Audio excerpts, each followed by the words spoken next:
Je m'appelle Ginette Kolinka. J'avais 19 ans quand j'ai été déportée dans le camp d'Auschwitz-Birkenau. C'est ainsi que commence le livre Contre la haine.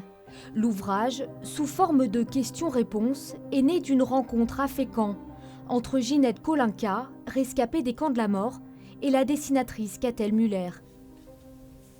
Là, je dessine le message de Ginette Kolinka, c'est-à-dire son combat contre la haine. Et je dessine une colombe de la paix, voilà, qui vole au-dessus des barbelés, au-dessus des fours crématoires. 178 pages dans lesquelles Ginette Kolinka raconte l'enfer des camps. Un récit ponctué de 36 dessins, imaginés par Ginette et couchés sur le papier par Catel. Les mots sont un poids, certes, mais ça ne suffit pas pour elle. Il fallait le choc du visuel, le choc des images. Et comme on n'a pas de photos, il ne pouvait rester que des dessins, et des dessins à partir de ce que les survivants nous racontent.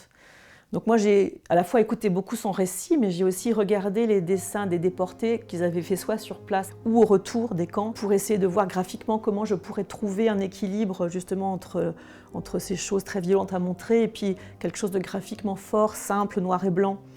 Et j'en suis arrivée à ce type de représentation qui lui ont beaucoup plu. Depuis plus de 40 ans, Ginette Kolinka raconte son histoire pour qu'elle ne soit jamais oubliée.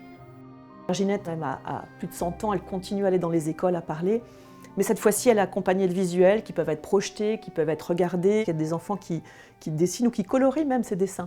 Donc tout est bon à les amener à réfléchir à ce qui s'est passé, où nous mène la haine, où nous mène le rejet de l'autre, quel qu'il soit. Ginette Kolinka est l'une des dernières survivantes de la Shoah.